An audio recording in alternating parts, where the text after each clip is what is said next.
Okay, I think I'm live. Good evening, everybody, and welcome to the Friday Night Blitz tournament at the Devon Online Chess Club, the 1 year anniversary tournament. Who would have thought we'd be here 1 year on? A year ago to the day, pretty much, we started running Monday and Friday tournaments, and sometimes Wednesday tournaments as well, when the pandemic started, when lockdown hit. And a year on, we're still here. 20 players already and counting have entered this tournament so far. I can't wait for this. Thanks to everyone who's already turned up. I can't wait to see the final numbers. But 21 with a few minutes to go is fantastic turnout for our 1 year tournament. I'm Tom Thorpe, and I'll be taking you through the tournament this evening. If you're a player, you are welcome to watch the stream when you're not playing. But of course, when you are playing, please make sure you're not watching. And if you're watching on the video afterwards, which I'm sure most people will be, thank you for tuning in. We've got stats of the last year to come throughout this. I'll add a little quick one in here.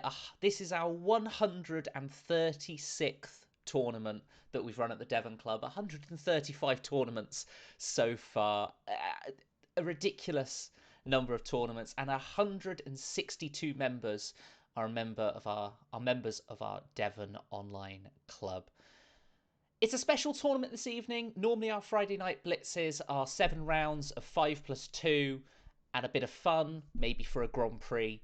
This time around we are 5+3. We're upping the increment, and for the first time we are offering some prizes for the winners. Not any cash prizes or any benefit to the players themselves, but to some chosen charities. Tim Paulden, the runner of the online club, has very kindly donated some prizes, and those prizes will be donated to the players' charities of choice. And I'll say this now, that we'd like to raise as much money as we can for the charities. So if you've been enjoying the tournament this evening or throughout the year, and you'd like to donate to a charity close to your heart, we'd recommend that. And if you let us know that you've done so, we can tot up the donations that have come in through this tournament. 25 players already entered, with a minute and a half to go. It's the first time we've commentated or streamed anything with one of our tournaments, rather than just the normal matches we do for the Grand Prix or the Mini Swiss. So it could be a little bit tricky, but we'll see. Sorry, I'm just getting messages in saying thanks. Keith has tried to join, isn't a member, but thanks for coming along, Keith. We'll see if Tim can sort that out or not. I'm not sure. But yeah, 26 people already, a wide range of strengths as well, which is fantastic to see. Lots of people that we've seen throughout the year, some that haven't played for quite a while, turning up just for this evening. It is fantastic to see. I'll try and cover as many people as possible throughout this evening. We've got 7 rounds, but we'll see how that goes. So we might need more prizes. Let's not have any more prizes unless we want to think. We've got 30 seconds. Can Keith get into the tournament? This is the question. Keith, of course, commentated on the first Grand Prix final, so he'd be more than welcome to join. And maybe, just maybe, we wouldn't have Jack winning the tournament. 18 seconds to go. Jack, definitely the favourite, I think, coming into this one. Has won 42 tournaments of our 135 that we've put on. A truly remarkable thing. It doesn't look like he's going to join for the first round. Hopefully he's able to join for future rounds. Round 1 then of 7 rounds in 5+3. Let's have a look at some of the pairings. Jack Rudd against Pawnsight, who is John Morrison. That will be a quick game. Paul Hampton against Charlie Keane. I'm just opening up quite a few of them. Ian Simpson against Walter Braun in the first round. Walter, a very, very strong player, has won lots of tournaments as well. John Underwood against Chris Southall. Both players have been around. Bishops and Pawns 120. I'm afraid I'm not sure who that is against Joz Haynes. Hopefully, my producer will be able to let me know. My producer being Tim Paulton. And various other things. The Headhunter 88, long time no see for Headhunter to join in one of our tournaments up against Pickle 47, a newer member to the club. Rob Orton facing Steve Dean, two stalwarts there of the club, played in lots of events. Robert Taylor up against Adelantor. Robert Taylor, good to see you back in the tournament. Adelantor has been watching quite a few of the streams that we've done as well. Ocelot against Gashead. Well, this could be a game we take a look at in a little bit more detail. There again, two players that have frequented the stream quite a lot throughout the Grand Prix and the Mini Swisses. Netley, Alan Brucey up against Lady of the Night, Barbara Newcomb. Again, two players that have been here for a long, long time in the Devon club. Night Muse up against Taviman.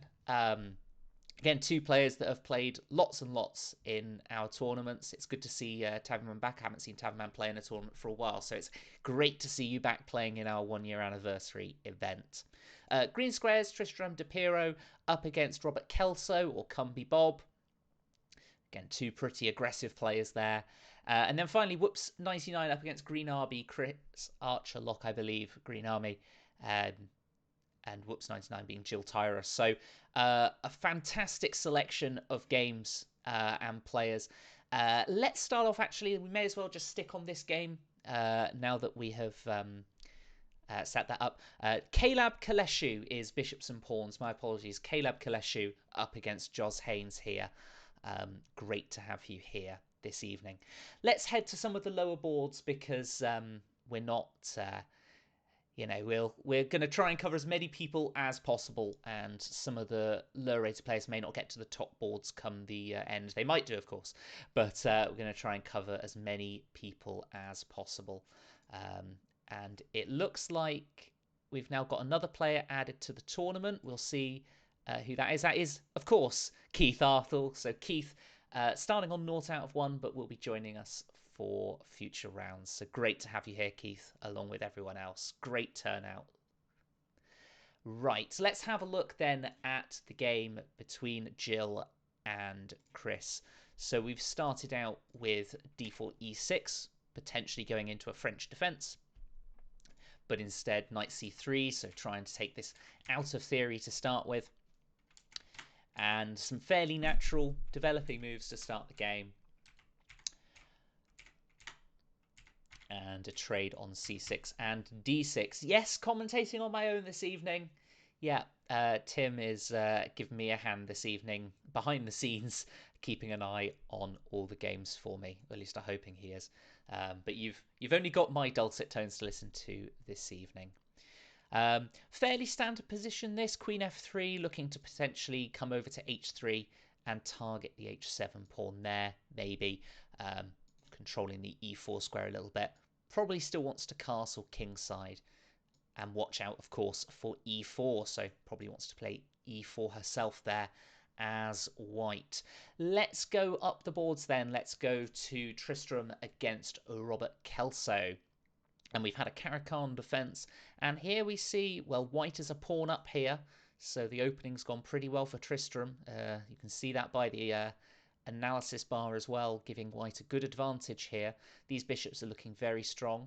As we get a result, firstly, I won't do this for all the games, but I'll jump over. So Taviman has defeated Night Muse, so a good result there, getting off to a good start. Taviman has actually won one of our Friday night blitzes in the past, so good result for him. Very nasty attack on the White King there. But we won't skip to every single game in every round, but we will see. He's actually got a co-commentator of charity prizes. They're just a bit quiet. Yes, Tim's very kindly donated the prizes for this evening's event, so has decided to have a night off and paid the charities off for that privilege. Good to see you here, Hock. Warwick Chess there. Joining us live for the stream. But yes, white doing quite well here. A pawn up and pretty solid position here. This bishop will probably drop back to f2. The rooks contest each other and should be, well, I wouldn't say an easy conversion, but at least a comfortable pawn up and a good position to take that game forwards on. Let's have a look then at Alan Brucey against Barbara Newcombe. Alan Brucey playing with the white pieces, a very strong chess player around Devon, a stalwart for the Devon County team. Barbara, a stalwart of the Devon Online Club, has joined us on the stream numerous times. But it definitely looks like White is doing well in this position. Look at the pawn structure here of Barbara. You really don't want these doubled pawns. None of the pawns can protect each other.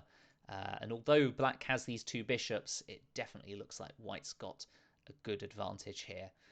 Material is level, but this pawn's going to drop, and this king might get into a little bit of danger. I'm sure there was something a little bit stronger than trading the queens there, but a good position for Alan there in the first round.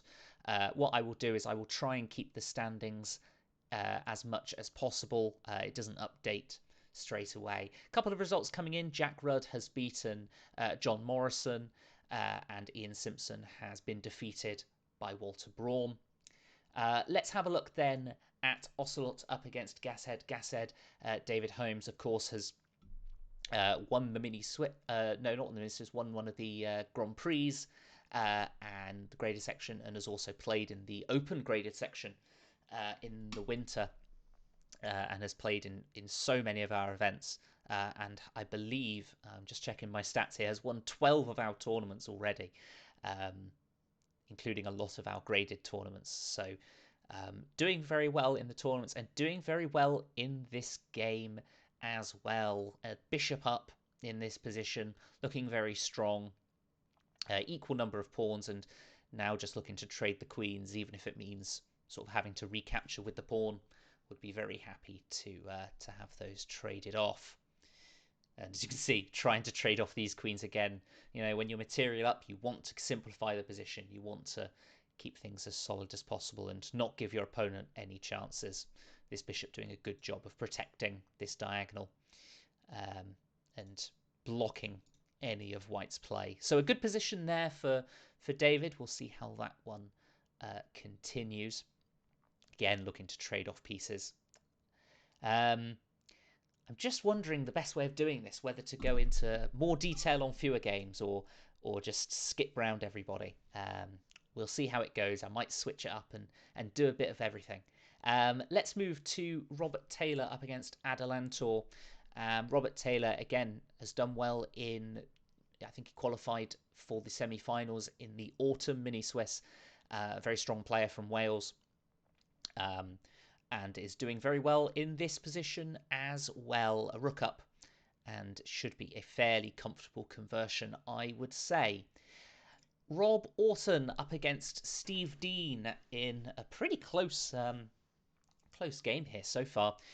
Equal material. White's got this isolated queen's pawn, so can't be defended by any pawn to the side of it. So I would say Black has a slight advantage. One of the ways you want to play against this isolated queen's pawn, there's sort of three stages. You want to restrain that pawn, and that's sort of stopping it from moving forwards. Blockade it, i.e. put a piece in front of it, and usually it wants to be a knight. The knight's a really good blockader. And then you want to destroy it. So once you've done those two stages, you then want to move your pieces into position to try and take it. So Black has done two of those things, and now the third is in operation. And generally you want the pieces traded off if you're trying to achieve that. Little bit tricky to work out how to do that, and this move gets rid of this isolated queen's pawn. I'm not sure I'm the biggest fan of that move. And although this knight looks pretty good in the center of the board, it's not actually got anywhere to go to. If I sort of draw the where the knight can go to, you can see all the squares that it sort of wants to go to are all defended. So although it's a nice knight, nice looking like knight rather, in the center of the board, perhaps not going to do so great. This bishop, though, blocked behind all of its pawns. This could be quite a long game. Headhunter has defeated Pickle 47 in the first game by timeout, although it definitely looks like White's got a dominating attack here on the king side. So a good result there for Headhunter. The game between Caleb and Joz. Let's take a look at the position in this game. And, well, material. Black is currently a pawn up, so Joz is a pawn up. And this knight is looking like a really good piece. Compare it to this knight stuck in the corner of the board. This looks like a very comfortable position for black here. I think for this round, we'll just do sort of the rounds, if you like. Take a look at everyone, and then in future rounds, we'll go into a little bit more detail of some of the games. John Underwood up against Chris Southall. John Underwood made the final of 3 Grand Prix in Devon. Excuse me. Chris Southall has played in a number of our individual rapid play events. Good to see you playing in the Friday Night Blitz. I believe has played in quite a few of those as well. And White has got 2 knights for the rook, but also got 4 pawns versus, well, 4 pawns if, of course, this pawn gets taken, which it does. Very complicated position here. These knights defending each other well, but tricky to know exactly what White's going to do. I suppose, well, time's going to be a big factor here. Taking the f-pawn's obviously a good idea. Where's this rook going to go? Well, you'd want it to go to g8, but it's stopped by the queen, so maybe it has to go to f8. But queen c8, and that's a free rook in the corner there, and that should be the end of the game, I would say. A few moves will be played, I'm sure, but that looks like that's going to be a win for John there. And then the final game going on, the game between Paul Hampton and Charlie Keane. Paul Hampton just doing a conversion here, 2 extra pieces up, should be comfortable, and an extra pawn, of course. Rob Orton and Steve Dean have got a draw. Alan Brucey has defeated Barbara Newcomb, and Paul Hampton did beat Charlie Keane there. Just having a look back to the game between Jill and Chris, and we can see that Chris has now won a knight for a pawn. These 2 pawns are going to need to be stopped, so not the easiest conversion for a win there, but I would say that should be a win for Chris there. As I just refresh the standings so you can see them, all these players winning their first games. John Underwood does defeat Chris Southall, as we can see, to take that lead. I've got all the games on the right hand side off of the stream, so you can't see them.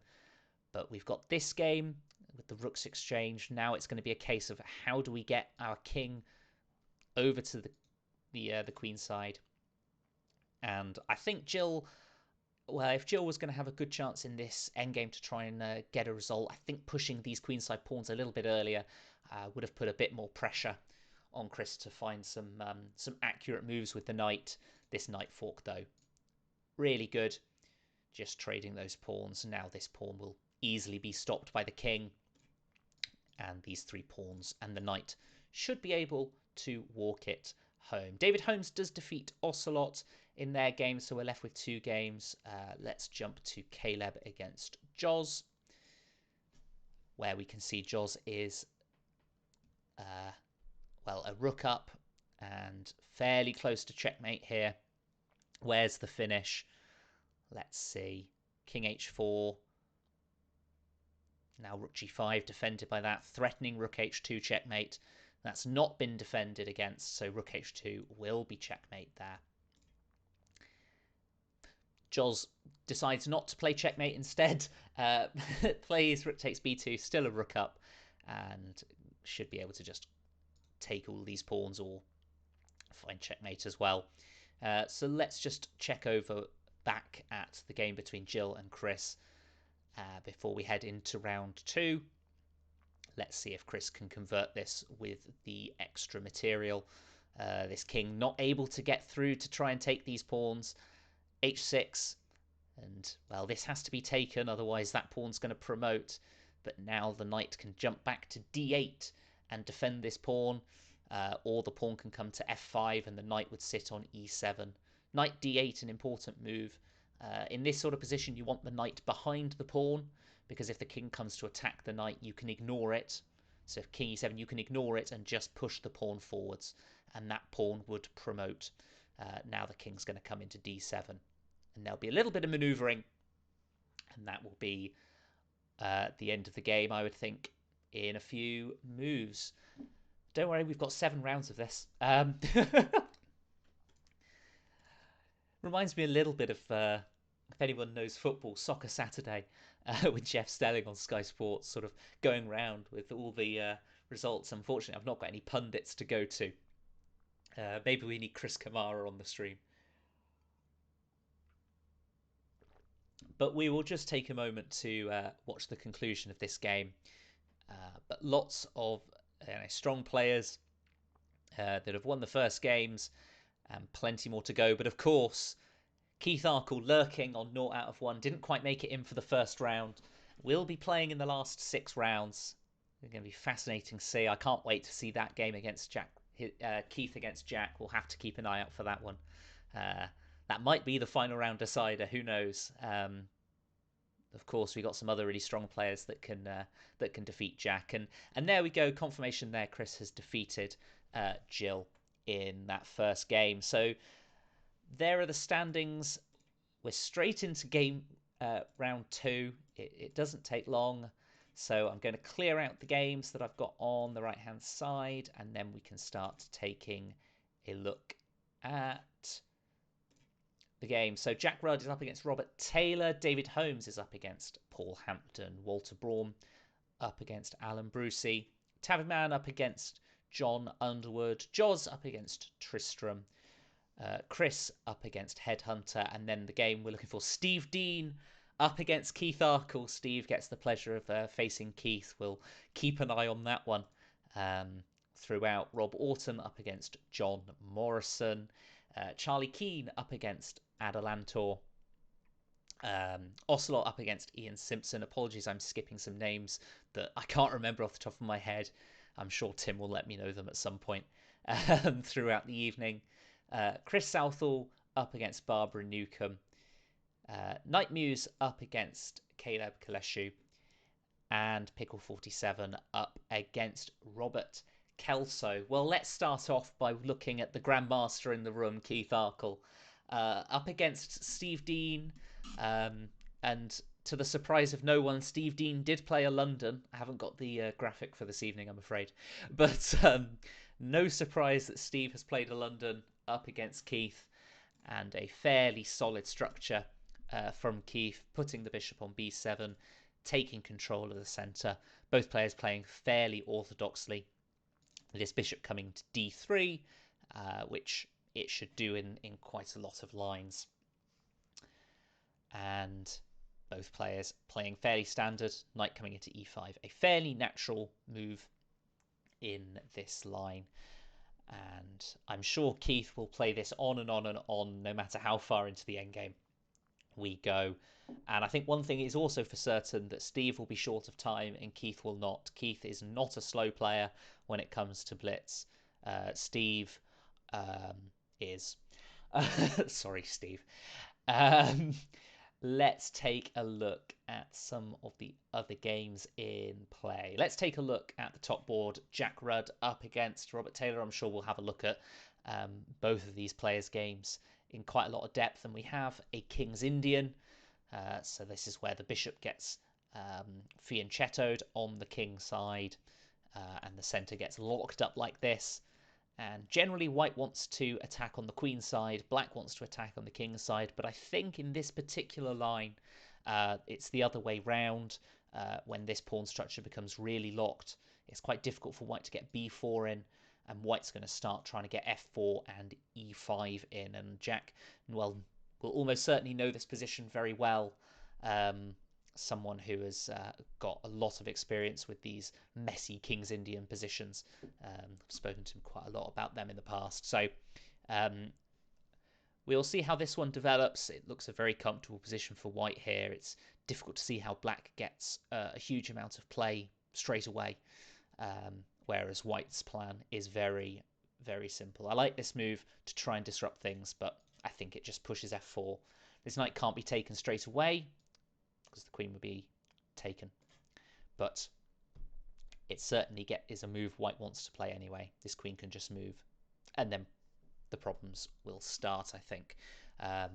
Let's take a look at now David Holmes up against Paul Hampton. And, well, it's level material. We've got this Maroxy bind set up. And, well, it's David Holmes, so I should have expected that this would have happened, because I've had this numerous times against him, where it's a Smith-Morra gambit that's been declined and has gone into this sort of Maroxy bind structure, where black is sort of looking to trade the pieces as much as possible, and to give a little bit of space, whereas white's going to try and use his space advantage to try and gain an advantage. But this looks a fairly standard position, potentially not the position David is looking for. A very aggressive player with the white pieces. D takes e5 I really like, opening up this d file, putting a pawn in the center of the board and looking to put the knight in to d4. I really like this move from Paul. Let's jump down to some of the lower boards, some of the players that didn't win the first games. Let's start on the bottom board to start with. Pickle 47 up against Robert Kelso, Cumby Bob. Cumby Bob, of course, played in the last mini Swiss, which I don't think I actually mentioned that we will be having the mini Swiss starting again next Wednesday. I'm sure I'll mention this numerous times throughout the video. But yes, the mini Swiss will be starting next Wednesday for 3 weeks. Myself and Tim Borden will both be here commentating. So I hope you can join us for that if you're not playing in it. But this knight on c4 is a really nice piece. This knight on c5 is a really nice piece. With 8 pawns on the board, this is quite a difficult position to evaluate, I think. White's going to look to try and push b5 at the right moment. You know, they've got their rooks in the right side of the board to attack this king, but it's a case of can white manufacture anything before black can potentially move their rook around to g8 and try and get an attack going. After h3, I like a move something like g3. Yes, keep the position closed. You don't want this king opening up and this rook suddenly coming down. So I like this move g3 here. This position really could go 2 ways. It's going to be a really interesting one, that one. I've just had a message from Tim, so I have got some names come through, so hopefully I will be able to mention those as I come in. So Night Muse Graham Bramley up against Caleb in this first game, and black is looking in a good position here. Got an extra knight. It is for 3 pawns, so black has 3 pawns, white has 6. So there is still a lot to play for in this one, but it's again going to come down to, can this pawn be used as a strength or will it more be a weakness? Not too sure. My assumption is that it's going to be more of a weakness, with black having an extra piece to try and round it up, especially with it being on a dark square, so this bishop can't attack it. It feels like to me that this pawn shouldn't go through to the other side of the board, and black will have enough to try and round it up. Even moves like knight e8 to just put another attacker on it seem very reasonable to me. I quite like bishop takes here for that reason. Keep the queen on the d6 square. I quite like this. Maybe even play rook f7 to d7, you know, just round it up. Not straight away, of course, because the bishop would take the rook. But, you know, ideas like that seem very reasonable. This game's going to revolve around that. If black can resolve this pawn, then they should have a good position. So we'll see how that one turns out. Chris Southall up against Barbara Newcomb in this one. And Barbara has got the 2 bishops in exchange for a pawn down. So Barbara's going to look to try and open up this position, I think. Although that might be easier said than done. I was looking to try and get a move like d5 in to try and open things up. Generally, when you've got the 2 bishops, you want the position opened up. But yeah, not too sure how that one's going to go. Trying to think the best way. White's just going to play a5 and try and use his extra pawn and effectively distract all of Black's pieces to the queen side, defending that pawn. Is probably the best way of playing it. White's also got to slightly watch out for his king, I suppose. This knight may want to come back to g3 just to provide a little bit more security, but we'll see how that one goes. A nice position there for Chris in the middle stages of that one. Let's have a look then at the game between Richard Bailey, Ocelot, up against Ian Simpson. And, well, this is looking like a very nice position for Black. An extra bishop, just a clear bishop up, rather, that's the extra bishop. And this D pawn looks like a menacing pawn to me. Black can play a move like bishop f6, just remain solid, and then push the pawn straight away. Queen e6 check, king can happily hide in the corner. This rook will be doubled, but then I think just bishop f6 is solid enough. And that looks like a nice position there. Let's take a look then. So Charlie Keane with the white pieces up against Adelant or William Stewart. Apologies again, couldn't remember all of the names coming in to this tournament. And, well, I'm not too sure what's going on here. The analysis is jumping up and down, and I'm assuming that's because this queen is getting trapped, maybe, or is there something I'm missing? Yes, I think this queen is getting trapped, because if the queen drops back to g6, then you could play knight e7 check.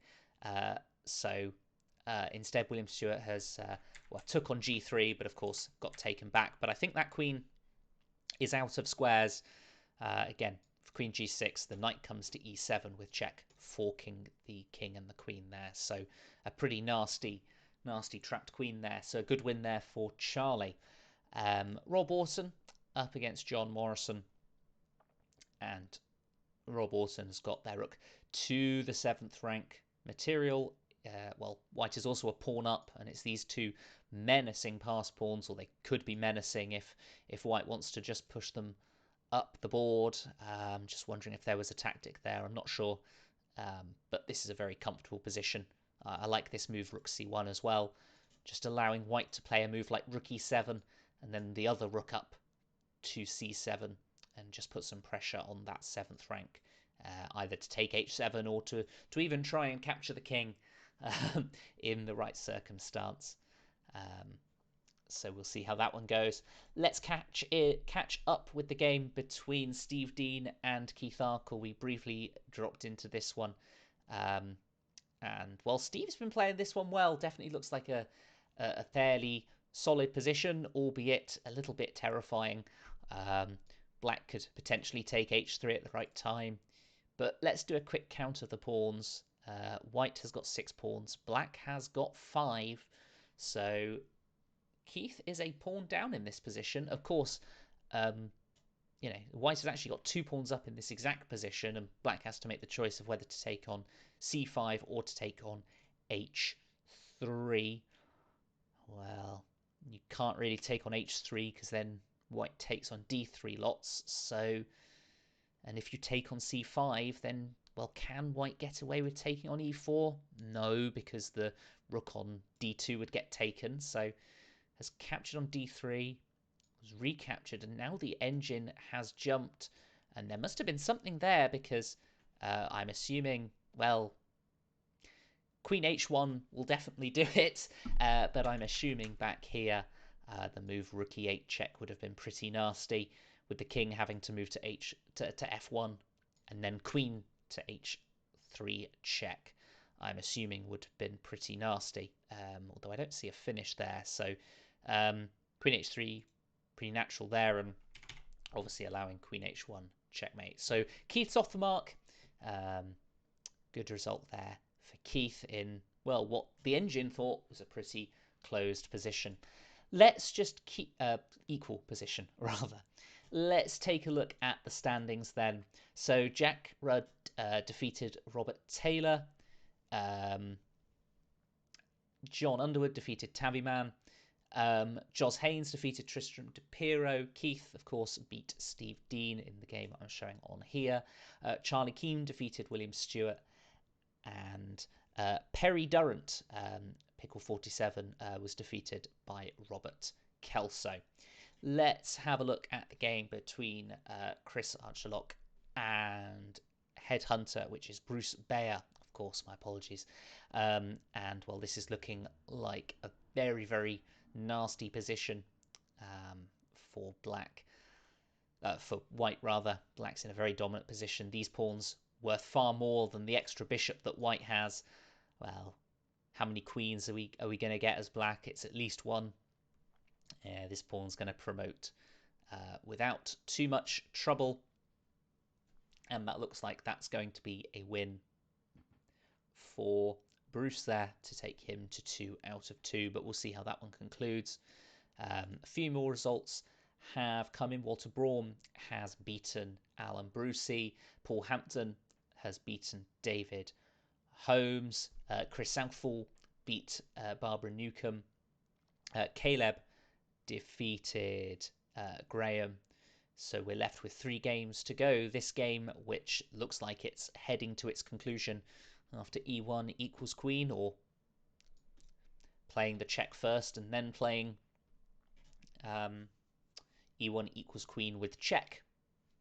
That still should go the way of black, although I think that has made life a little bit more tricky, but should still be a win for black. We have the game between Rob Orson and John Morrison. We're in a rook end game. This one could be here a while, although with these locked up, this looks like this should be a draw. e4 isn't really going to change the position a huge amount. Those should just be a comfortable draw. Both kings relatively safe. It's not like there's going to be any issues. e4 does sacrifice a pawn, so there's now potential for white, I suppose, although it's going to be tricky. This king's going to come to f4 and round up the e-pawn. And, well, I'm assuming this will be a draw, but we will watch this one. One of the other games has just finished, so Ian Simpson defeated Richard Bailey in their game. And, well, black is still trying to play for the win here to try and go for this checkmate, but instead goes for the repetition. So that was a draw, left with this last game, with, well, white's rook dropping off. We saw the position not too long ago with that rook dropping off. This looks like that will be a win for Bruce, and it is on time. So that is the conclusion to round 2. Let's take a quick look at the standings. The tie breaks don't mean a lot at the moment. Tie breaks, of course, come from the sort of the scores of your opponents, but given there's so many rounds to go, that doesn't make too much of a difference, I don't think. So I'm just going to clear up the games that I still have open, and we can head to round number 3. And a big game on top board, a rematch from the Grand Prix. Jack Rudd up against John Underwood. We'll keep an eye on that one. Paul Hampton against Jos Haynes. Bruce Bayer up against Walter Braun. Keith Arkle up against Ian Simpson. 2 players on 1 point. Remember, we've only got, 6 players on 2 out of 2. So Keith facing Ian in that one. Robert Taylor up against Chris Southall. Chris Archer up against David Holmes. Alan Brucey up against Caleb. Taviman up against Rob Orton. Tristram up against Jill. We've got Robert Kelso up against Charlie Keane. John Morrison up against Steve Dean. Barbara up against Perry. And finally, William Stewart up against Richard Bailey.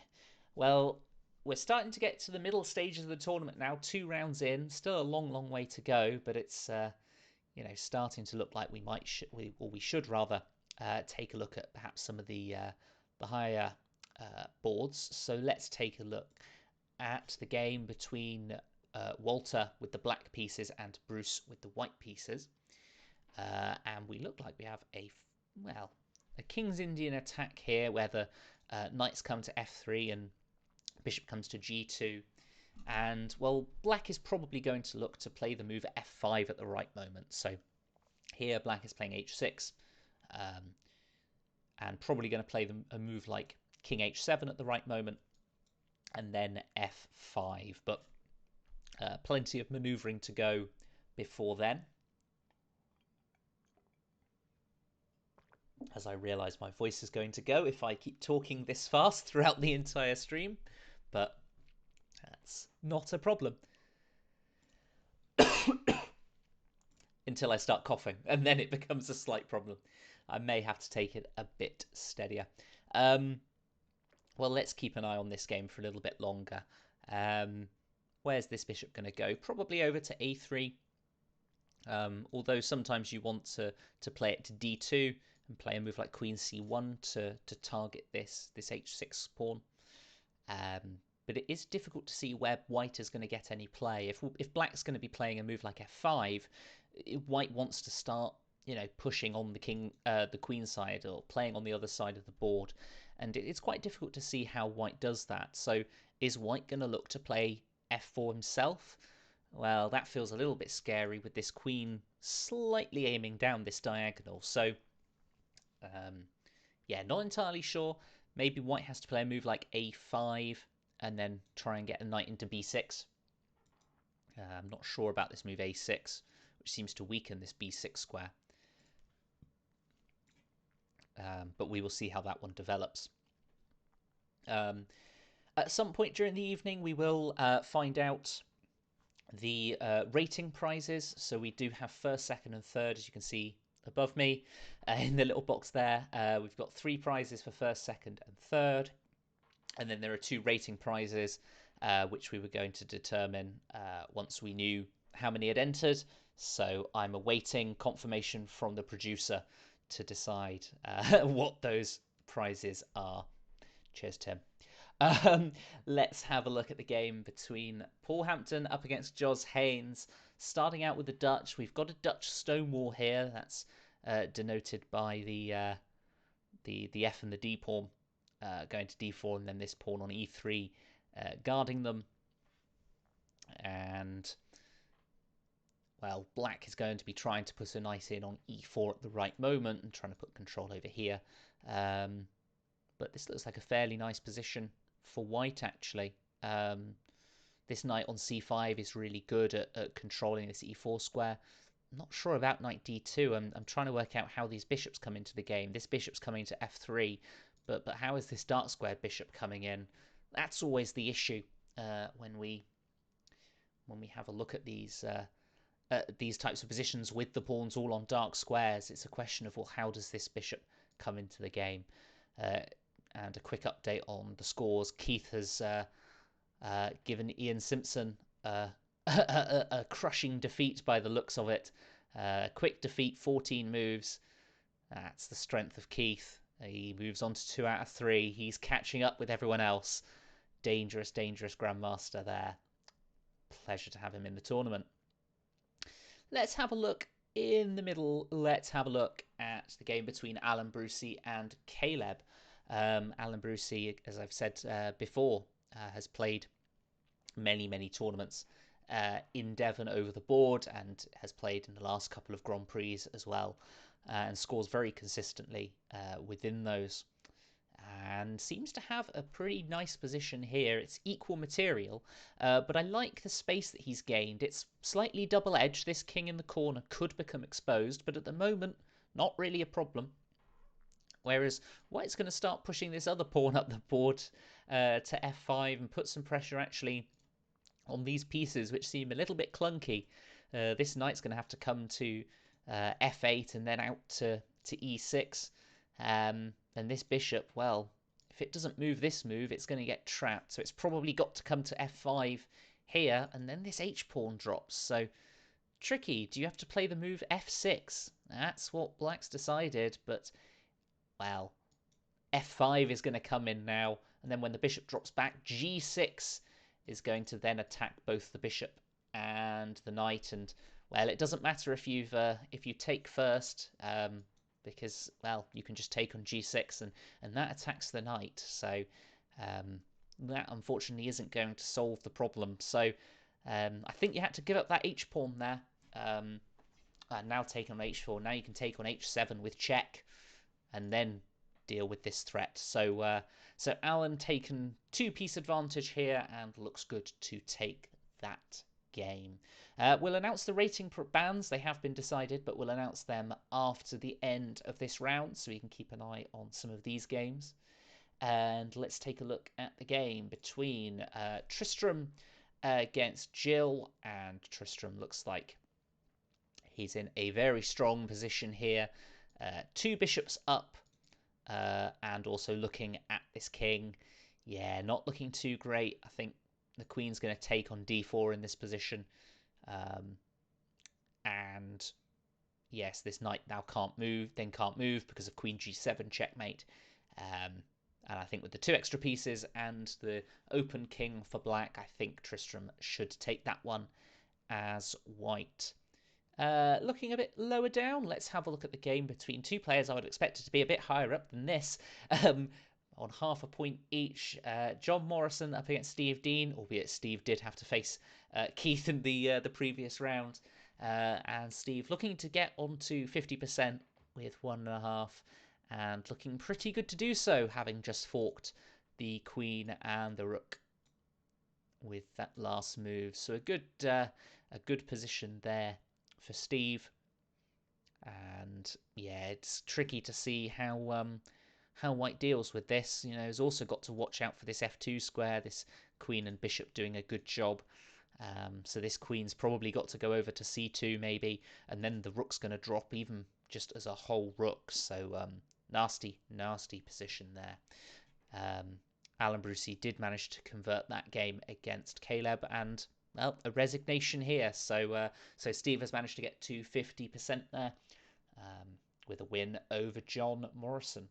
Let's jump up to top board. I'm sure we'll see plenty of both of these players throughout the tournament, but the game between John Underwood and Jack Rudd has reached this position with material level, and well, this looks like a very promising position for John to try and secure a draw here. This rook endgame looks pretty solid to me. Very interesting to see these rooks almost opposing each other. Taking on d8 with check. Now the move rook d2. Bit of a passive move, but it stopped the move rook c2 check. And with a minute on his clock, I think John's got a decent chance here. One problem John has is this king is cut off by this rook. So I was going to say Jack can do this plan and just march over to h4.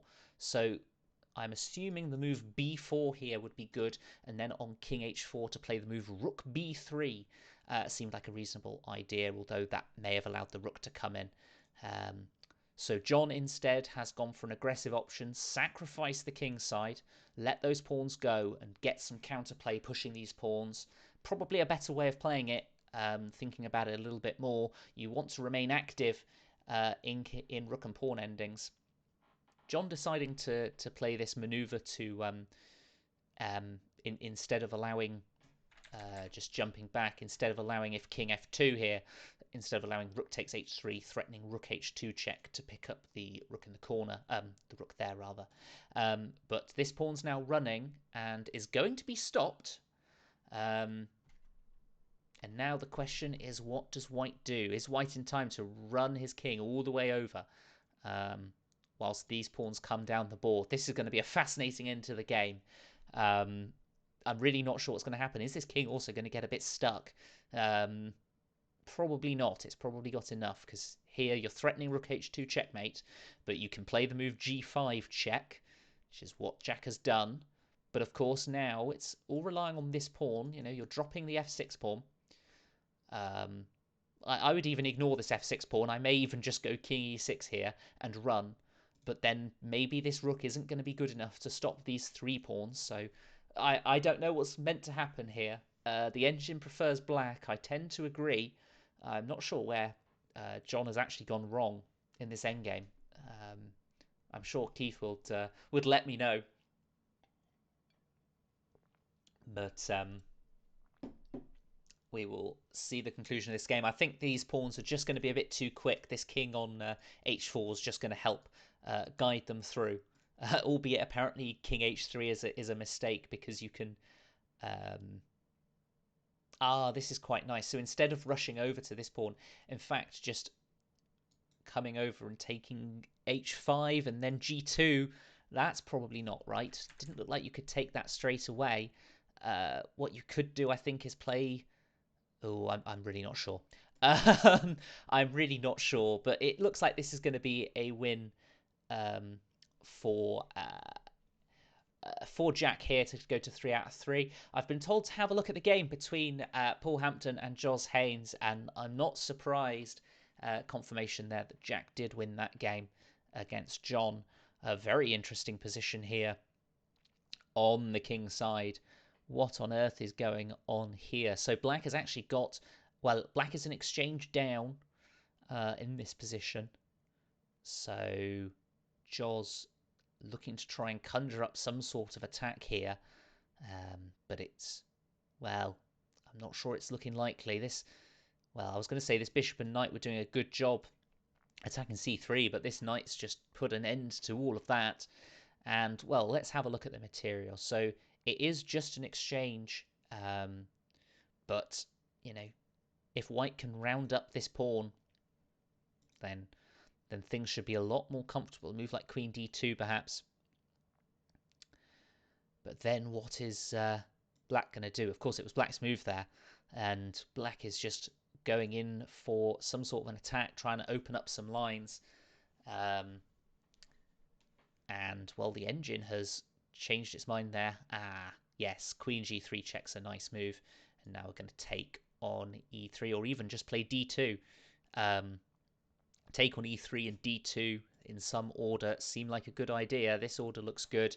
Rook drops back, knight takes e3, and that defends the d1 promotion square. And, well, that game has turned around by the looks of it, and Jos is looking like he's going to take this one. This pawn should promote now. This will be taken, and now Jos is a piece for a pawn up. So this game has turned around.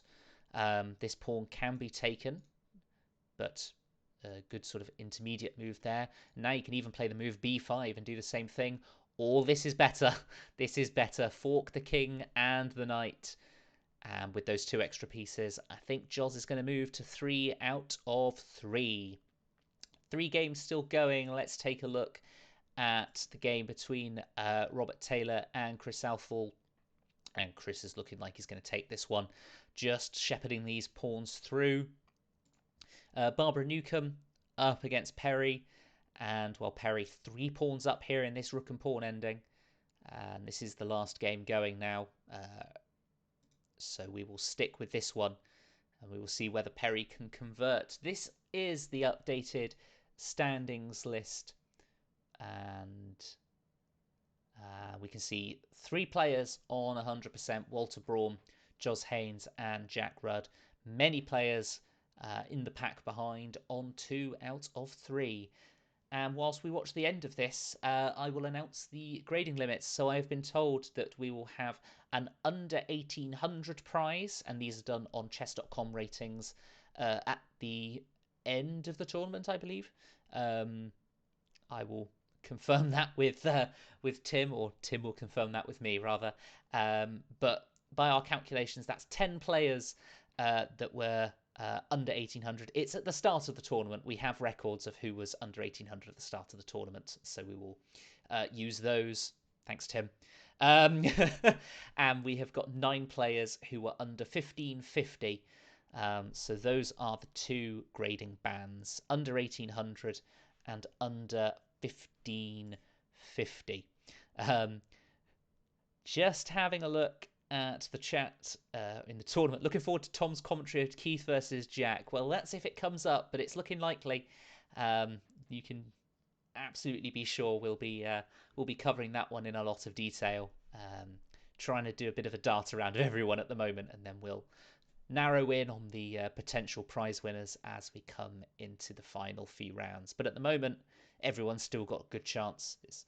So let's take a look and see who is doing well at the moment. Of course, I don't know exact ratings before the tournament, so it might be good for Tim to let me know who's gone now over 1800. But at the moment, it looks like Chris Archerlock and Tristram, who are both under 1800, doing well on 2 out of 3, and Alan Brucey and Taviman and Chris Southall. Yeah, plenty of players here. But for under 1550, of course, looking lower down, Rob Orton currently on 1 out of 3. Looks like Perry is going to join him on 1 out of 3. I have just been sent the list. Thanks, Tim. So I have got a way of seeing who was above and below the limit at the time. We'll keep an eye on that throughout. But it looks like at the moment the under 1550s, currently 1 out of 3 is the highest score in that section. Not so surprising given how Swisses work. And in under 1800, 2 out of 3 is currently the leading score. But a long, long way to go as we head into round number 4. And I will do my usual job of clearing out the old games that I've got on the right-hand side that you can't see as we head into the game where we see on top board Jack Rudd against Joz Haynes, and then Walter Braum up against Keith Arkle. It looks like we could see Jack versus Keith in the next round if things go according to rating, but we will see. Paul Hampton up against Chris Archer-Lock. Tristram up against John Underwood. Bruce up against Taviman. I apologise, I still can't remember the name. Charlie Keane up against Alan Brucey. Steve Dean and Chris Southall face off in that one. Rob Orton against Rob Taylor in the Clash of the Robs. In that one, not sure why I said that, but I did. David Holmes up against Night Muse, which is not Richard Bailey, apologies, Graham Bramley. Ian Simpson, Robert Kelso. Caleb up against Ocelot or Richard Bailey. I will get them right at some point. Perry up against Jill, and William Stewart up against John Morrison. Of course, we have got an odd number of players in the tournament, so one player does get a free point in each round, and in this round that was Barbara. So Barbara has picked up a point there, as you can see in the standings. And let's hope after this round everyone gets off of the mark. Be great to see everyone scoring some points. Right, let's have a look. And, well, a very quick game between David Holmes and Graham Bramley. What happened here? This looks like a queen blunder to me, but let's take a look. Bishop g5, whoops. And then, well, that pawn moved forwards to e6, just forgetting that bishop was on g5. It happens to everyone. Whoops. A win there for David to take him to 2 out of 4, back up to 50% there. Right, after that quick game, let's take a look at the game between Steve Dean and Chris Southall. Steve Dean on 1.5 out of 3. Chris Southall getting the down float to face Steve with 2 points. And, well, a fairly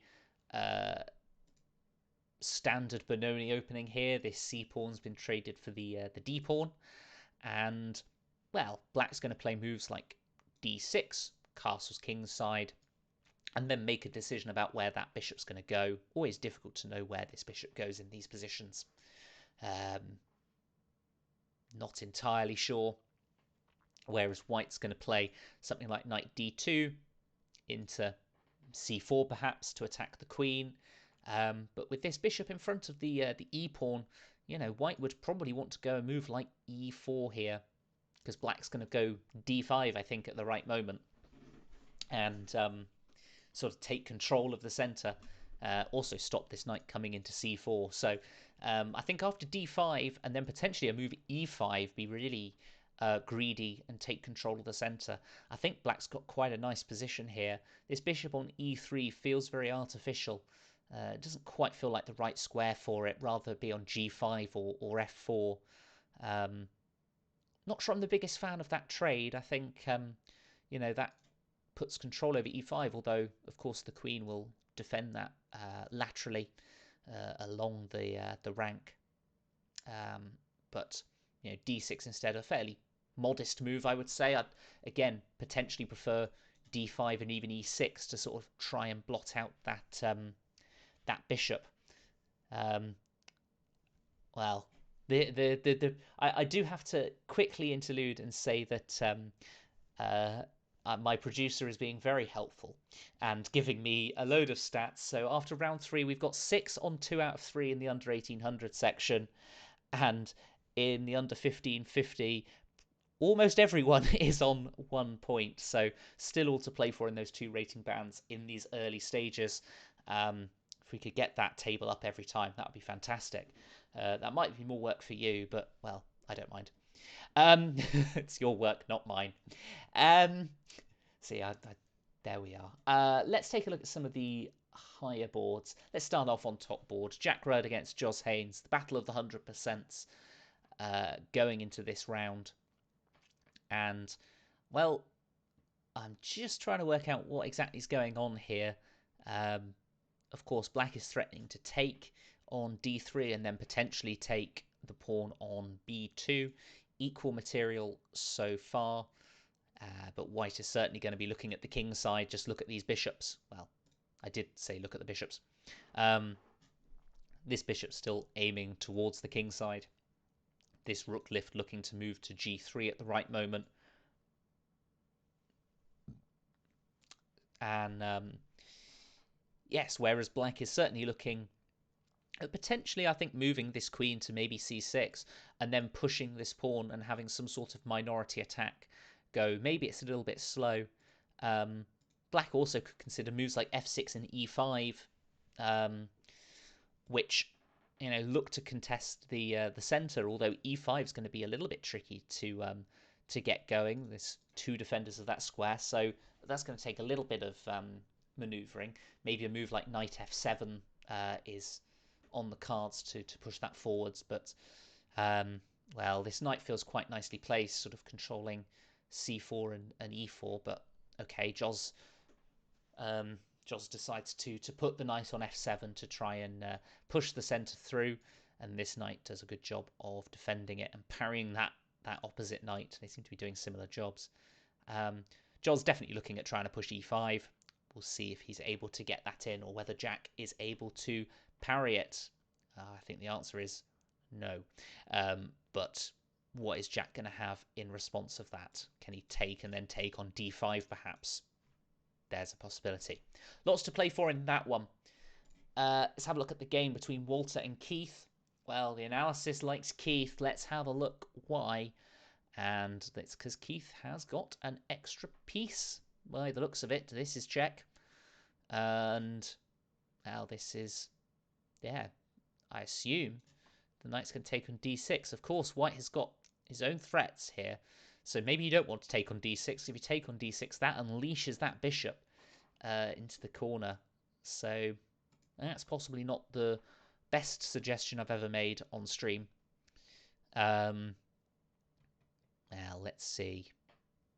What's a good idea here? Bishop g5, that is a good idea. We definitely should have a sort of producer in the ear. I was telling Tim this earlier. Definitely sort of have the director in my ear telling me what to say when I miss tactics. Bishop g5, a nice move there. Of course, forking those, not forking, but pinning this rook to this rook. Nasty double attack there. So Keith finds it, not too surprisingly. And this rook, of course, can't go to h4 because of that bishop. So, yeah, looks like it's going to be curtains there for Walter, but we'll see. And that could mean that we get Jack versus Keith in the 4th round if Jack's able to beat Joz in their game. Let's take a look at the game between Paul Hampton against Chris Archer-Locke. And, well, equal material here. And, well, the big question is going to be, can these pawns survive on their own? Or can black push them away with a move like g6? I wasn't going to say it straight away because I think, well, can you play the move f6 here and then, well, is white going to be able to push these pawns home? f6, Knight comes to g5 and then e6. Feels a little bit tricky actually to stop these pawns. After knight g5, you might even be looking at f7.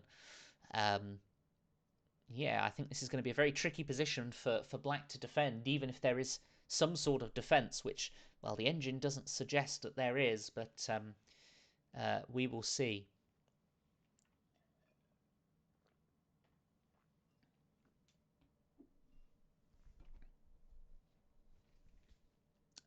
Forgive me.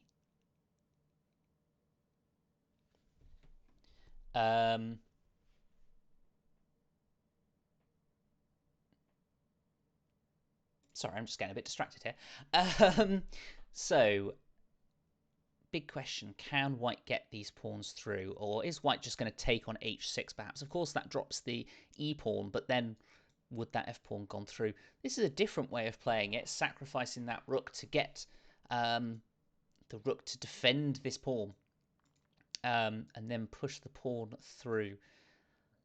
Definitely feels like that's the right way of going about it. Let's take a look at some of the other results. So Robert Taylor has defeated Rob Orton in their game, and David Holmes has also won his game. Jack has defeated Joz. The king side did fall through in the end. Joz a little bit embarrassed, although that he's missed this checkmate. Of course, you can play a move like knight e6 to knight d6 rather to defend that, but then knight takes h6 is going to come in that position. But yes, so Jack moves on to 3 out of 3, and if Keith's able to convert that game against Walter, we will be seeing, I think, Jack against Keith. Just jumping back to this game with Paul against Chris.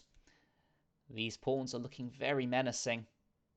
The f-pawn's going to push, and then as soon as the rook moves, then of course the e-pawn can start marching up the board, and well, this rook can check all it likes, but it's just going to drop back to king's going to drop back to e1, and that will be all she wrote, I think, in this game.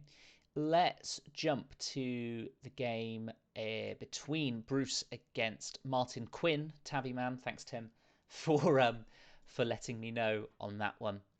And well, this is it's I was thinking, oh well, the rook's just going to go to e8 with check and get this pawn through, but it's not quite so straightforward. This rook on d7 does a d4 does a good job of blocking this, but yes, now it's a threat to do that, because then you can take back with the rook, and it's quite difficult to stop this. There's probably no way, and well, the engine agrees with me. I'm just going to quickly forward an email to Tim to just let him know something. There we go. Right, I'm back. Hi. Yeah, rook e8 check definitely looks like that's going to be a win for white there. There's no way to stop it being check because the king's cut off.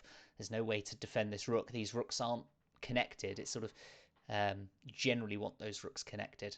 If imagine this rook was all the way back onto d8, this would be a much more comfortable position, but with the rooks further away from each other, that's not going to happen. And yeah, the rook has had to be sacrificed now for that pawn, and that should be a conversion for Bruce. Lots of results that have come in, so I'm afraid I'm not going to be able to go through all of them, so I will open up the game between Ian Simpson and Robert Kelso just to have a look at that one. Ian Simpson looks like he's going to be taking that one, Ian with the white pieces there in that position. Keith has managed to defeat Walter, and so we've got this game left, and then the game between Paul and Chris. And, well, the pawn has finally come through, and a nasty tactic here. You can't take on f7 because the pawn would promote giving a back rank checkmate. Was there anything there? The engine suggests there might be something for black to play in this position. I'm not sure I buy it. But a win there nonetheless for Paul with the white pieces. A timeout from Chris, but I think a very, very tricky position there. Um, I really don't see a way of stopping that. Apparently, rook e8 is a way of blocking it. Of course, because if you promote, you can then take with this h rook, and then after it recaptures, you can then take with that rook all the way down on e3. Yeah, good luck playing rook e8 with a couple of seconds on your clock. So, 4 rounds gone. Entering round 5, we're entering the latter stages of the competition. So I'm going to try not to jump around as much as I have done, because we have got on board 1 the game that I think a lot of people saw at the start might potentially be a deciding game. The game between Keith Arkle and Jack Rudd, two rivals that have played many games against each other. And two rivals on board 2 as well, two club mates, John Underwood against Paul Hampton. Two classic matches there. Charlie Keane leading the way for the under 1800s at the moment on 3 out of 4. He's up against Walter Braum in that game, and Joz also on 3 out of 4 up against Bruce there on 3 out of 4 as well. And then we go into Chris Southall on 2.5 up against David Holmes, who is one of the players on 2 out of 4. Be good to find out who the leading player in the under 1550 is, so we can keep an eye on them. But for now, well, let's take a look at the highlighted game. I think people would be disappointed if I didn't cover it. The game between Grandmaster Keith Arkle and International Master Jack Rudd. We're very blessed to have two very strong title players in the Devon area. And well, the engine's suggesting white is in a very dominant position. Let's take a look quickly at the game. I'll turn off the lines because we don't normally have them on. So we had Modern Benoni. I'm sure these two have played out pretty much every opening that exists between the two of them. But Jack generally likes a very aggressive opening. Keith very happy to play a more steady position, and Jack knows this, and so is very prepared to create a complete mess in their games. And I know Jack quite often likes playing this idea of a6, b6, and rook a7 to bring the rook over to defend along the side. It's quite an innovative way of playing it, although you see it in quite a few King's Indian type positions. Castles g5. Yep, here's the mess that I was on about, just creating some space on the king's side. But I'm not entirely sure I agree with a lot of this. White's knights on this queen side are looking fantastic. And yes, okay, these pawns are now doubled. But this knight is doing a great job on c4, can't be attacked by any pawns, putting pressure and tying down the black queen here to these pawns, looking at potentially an e5 push at the right moment with a move like rook e1 and a lot of setup. White doesn't need to rush this, and there's no real way to attack this pawn without moving the queen, which of course then drops the B or the D pawn. You know, you'd want to play a move like queen d7 to attack the b5 pawn, but that's no good straight away. Plus, as well, white may actually want to just play queen a4 in that position, or queen b3, and hold on to that pawn. And it's very difficult for black to maneuver his knights to get around. Maybe this knight comes from g7 to e8 and then into c7. But I'm really not sure about that. And Jack has decided to play in a cavalier way, a very normal way for Jack to play, and that is just to march the pawns up the board on the king's side and put some pressure on Keith's position. We'll jump back to that one in a bit. Let's just take a look at the standings in the graded section. So Charlie Keane, as I say, ahead in the under 1800s and is up against Walter Braum here, and closely followed by Chris Southall, who is in the under 1800 section, and he's up against David Holmes. Charlie in this position, I believe, is a pawn down. I'll turn the lines off again. A pawn down, but has got some good, decent pieces here. Opposite colour bishops. Oh, hang on. There's a bishop pair here. I thought there was a knight for some reason. But yes, I think this is looking like a good position for Walter here. this king side's probably going to fall. Move like rook f2, and then rook takes g2 seems like a good idea there. So the other, as I say, Chris Southall creeping behind on 2.5 in the under 1800 section, up against David Holmes. And in the under 1550, we've got two players on 2 out of 4 on 50%. And we've got Caleb Kaleshu, who's up against Chris Archer-Locke in this game with the black pieces. White looks like he's nabbed a pawn, the h-pawn for the f-pawn, and potentially has some pressure on this king side. And then we've also got Jill Tyra, who I'm struggling to see. Whoops, 99. There we go. Up against John Morrison in this game with the white pieces. John Morrison with a hedgehog type position, try and remain very solid on his third ranks, but yeah, Jill just developing pieces naturally, and then it's going to kick this knight away, and well, h3 will win this knight if John doesn't do anything, so perhaps h5 needs to be played, but we will see. H3 here. Looks like that wins the knight. Of course, the knight's going to take on f2, so it wins a pawn for it. G5 doesn't seem to change here. I think you can go bishop g3, and that knight is still trapped. So that looks like that's going to be a knight up for Jill. I've been told to jump back to the game between Jack and Keith because it suddenly got very interesting. Let's just quickly hop back a little bit. It's been an exchange sacrifice. We looked with the knight potentially coming round. Instead, Jack going for f5. A trade on f5 and then queen to d3.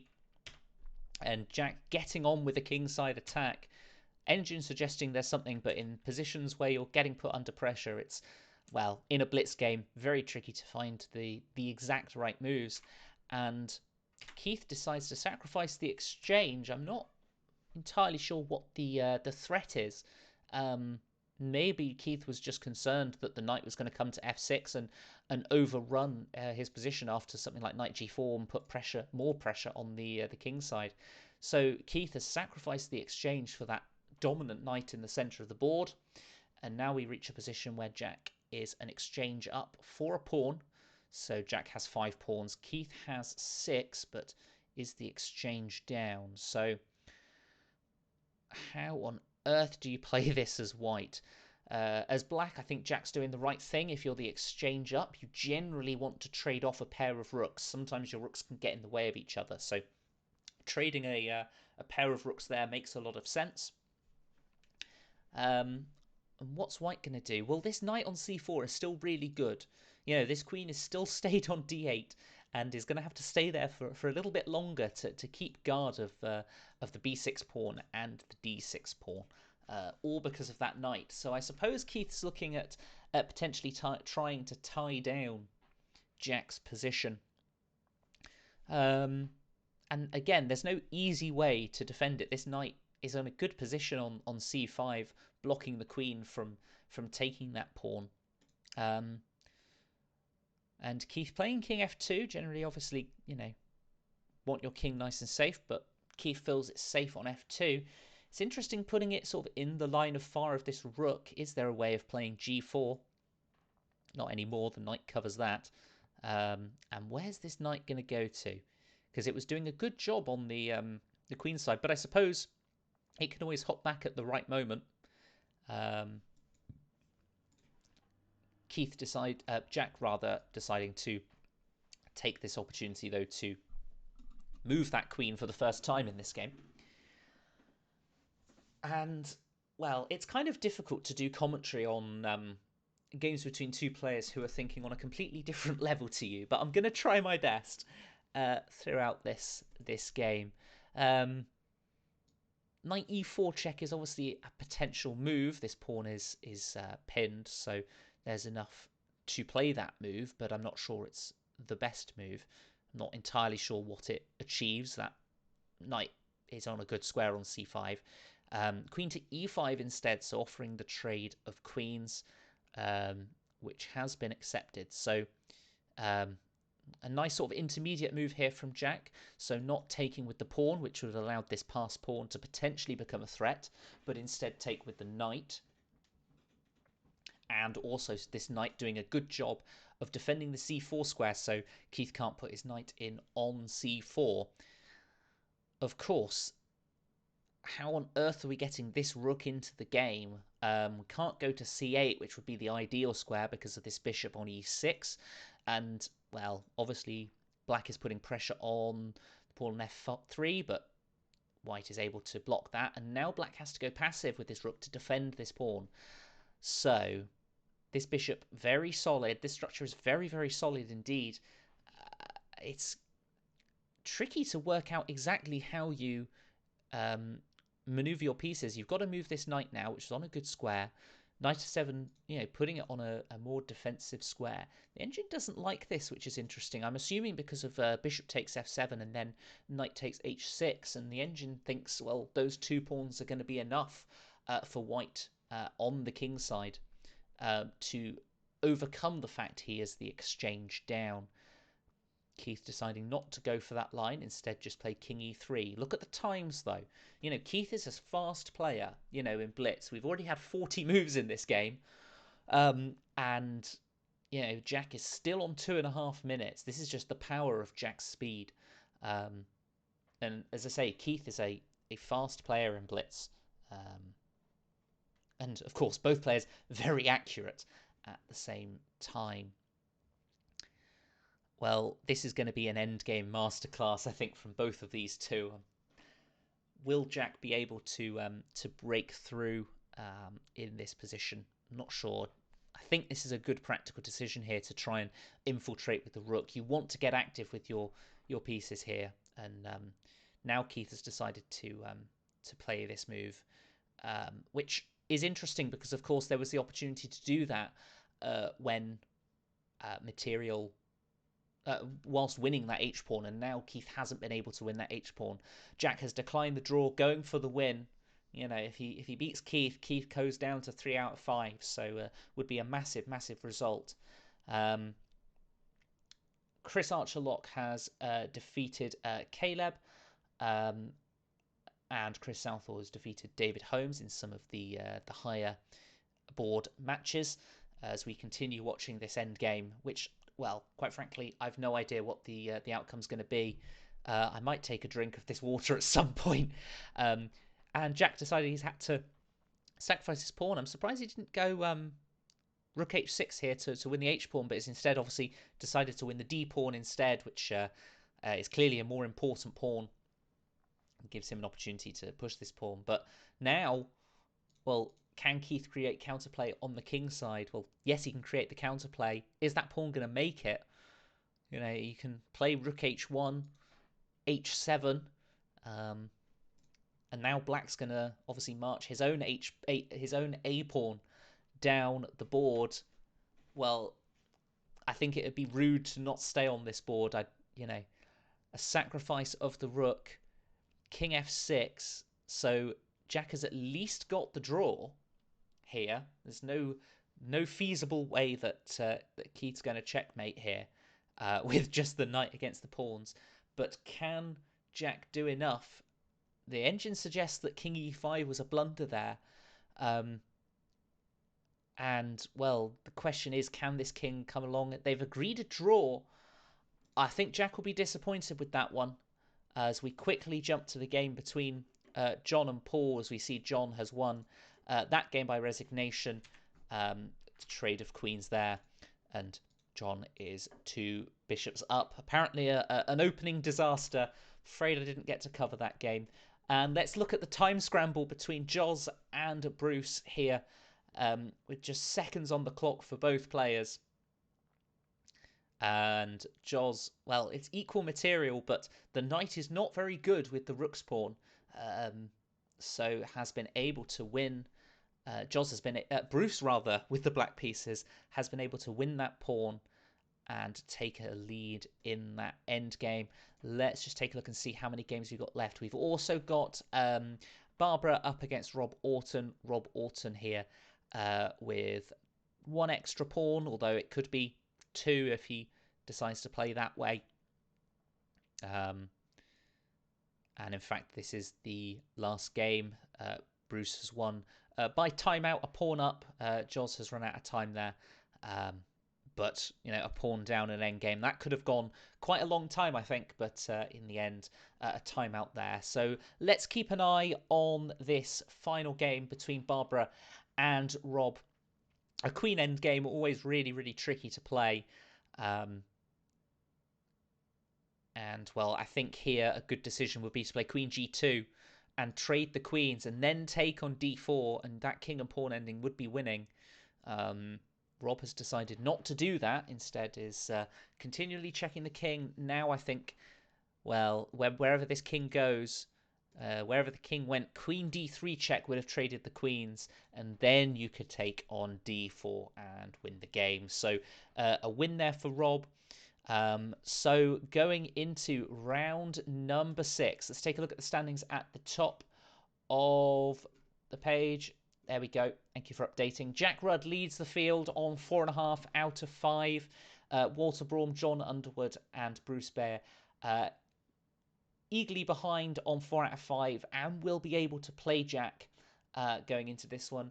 Keith and Chris on 3.5 out of 5. Chris Southall on 3.5 out of 5, leading the under 1800 section there. And if we have a look a little bit lower down, we have got 5 players on 2 points that are leading the under 1550 rating band. We have got Caleb, we have got Jill, we have got Rob, Orton, and we have got Richard Bailey and Graham Bramley as well, all on 2 points. And I'm pleased to say everyone's picked up a point in this tournament now. 27 players, everyone's still going after 6 rounds. Somehow I'm still going. I'm not entirely sure how I'm still commentating. But let's have a look. Apologies, I've just noticed the stream's a little bit not aligned there. That happens when I don't have 2 games open. And so on the top boards, we have got Jack Rudd facing off against Walter Braum, 2 players who have won many tournaments in this event. Walter Braum, 14 tournament wins overall in the Devon online club. Jack Rudd, 42 tournament wins. Just incredible. And we also have got on board 2 Bruce Bear up against John Underwood. John Underwood with 10 tournament wins. Bruce with a couple to his name as well, but certainly hasn't played as many tournaments as some of the others. So 2 very, very strong players there. And we'll have a look at board 3. Chris Southall leading the under 1550 up against a really easy opponent in Grandmaster Keith Arkle. A very tough draw for Chris there, but well, doing all right out of the openings so far. Starting out with 1b4, I'm sure Tim is really pleased to see a Polish or orangutan opening there. And let's open up some other games then. We've got Paul Hampton up against Martin Quinn on 3 points, so 1.5 points behind the leaders at the moment. Of course, Martin is in line for the under 1800s. And just keeping an eye out. Yeah. So, yes. So, Martin Quinn in line for the under 1800s. We've got several players on 3 out of 5. So, half a point behind Chris. And, well, I'm not going to presume anything because, anyone can beat anyone in Blitz. But if we assume that Chris is going to not get a result against Keith, then, of course, that opens up the door for many of the other players who are half a point behind to catch up in that. So the rating bands are going to be really, really interesting races, as will our top board as well. Some of the other games, let's have a look at. Let's open up Steve Dean up against Caleb. Caleb currently leading on tie breaks, I believe, in the rating bands in the under 1550, but this rook is looking a little bit lost. I'm slightly surprised that Steve didn't try to win that win that rook, albeit it might not be possible. But of course, white is 2 pawns up, so Steve in a good position there against Caleb. Right, let's take a look. Let's actually watch some of the top boards, I think. Um, let's have a look at the game between um, Bruce against John, which has got a very interesting opening, actually. It's come from a Dutch, um, and, well, I'm not entirely sure what's going on, if I'm honest. Material is level at the moment. This knight feels a little bit misplaced on b5. Black's going to get his king safely to the king's side, and I think we've got a game going there. But I've been told that the jack game has gone a bit mad. We'll see. Well, Jack has decided to go for the same approach he did against Keith and play this idea of a3, b3, and eventually rook a2. A very interesting setup. Now, what on earth do I think of this position? So, what's the material like? So, Walter is a piece down for 2 pawns. Okay, so Jack has got an extra knight.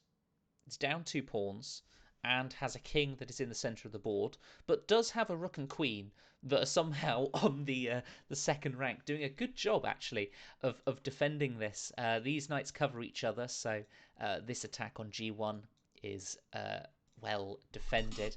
The trade here, and the knight drop back to f3, so that blocks out this rook coming down at any point. And, well, if you take this with white, then queen takes, and then you can't really block with the queen because then you drop the b pawn. So can you go king d1 here instead? Okay. Instead, we're just Jack's decided to give up this b pawn, and Walter's decided not to take it. Maybe it's late, or maybe there's other stuff going on that I can't see. Who knows? But I think taking on b3 may have been a good try there to get 3 pawns for the piece. I don't want to say that Jack has sort of solidified and been able to get into a position where he can utilize this extra piece without much danger, but I mean, I'm assuming Jack can still castle.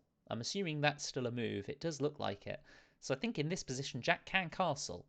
Now, these pawns are a little bit scary, but if this pawn moves to e4, then the knight's just going to move to d4 and block that. And if the pawn moves to d4, not sure.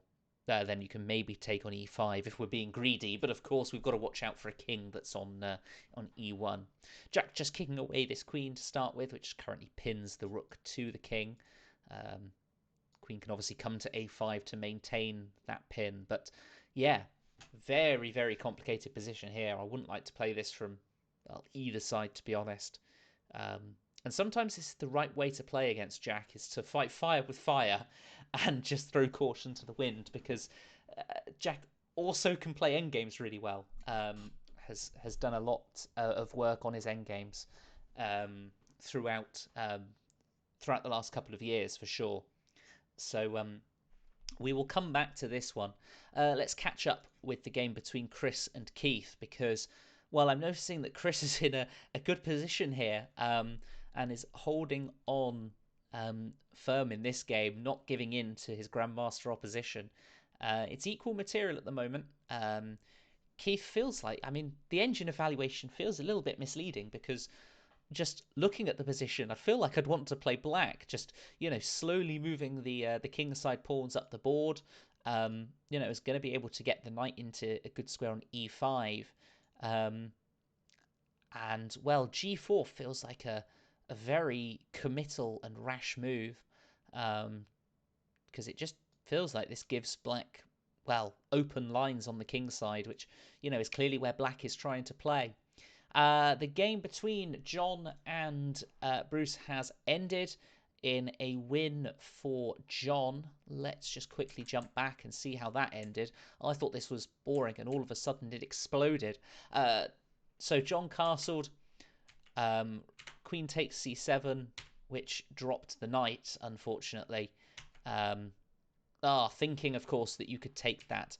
But after knight d5, which attacks both the queen and the rook, this attacks the queen and the knight, but you can play queen takes b2, which attacks the rook. So if you take the knight, you're going to take the rook with checkmate. And, well, the queen's under attack, and if you move the queen, you're going to take the rook with checkmate. So the queen is going to drop. John has said he's dead lucky in that one. There's no such thing as luck in chess, unless you've got lucky in the game and only seen this when it comes on the board. Which, yeah, very, very complicated tactics there. Keith has defeated Chris there in that game, was holding firm for many moves there, but g4 just seemed to open up the position a bit too much on the king side there. Let's jump back to the game between Jack and Walter then. Some of the key games at the top end of the standings. John has moved to 5 out of 6 to put some pressure on the top boards. Keith hanging behind on 4.5 out of 6. It's not giving up quite yet. Hoping that Jack will falter at some point during the evening. Only a couple of games to go, though. This game and one more after this. As you can see, Robert Taylor has moved on to 4 out of 6. And this is a game between a 4.5 and a 4. And that is a resignation. Of course, forking the king and the rook. And so Jack will move on to 5.5 points. Let's have a look at the game between Paul Hampton and Martin Quinn. Paul Hampton, it is Paul Hampton with an extra pawn in this position. And this king is looking a little bit open here, but how do you get at it? And, well, Paul decides to start with queen f3, potentially looking at going queen f6 and trying some way to get this bishop over to h6. That feels a little bit optimistic, but potentially at some point. And this knight's coming over to defend some of the dark squares.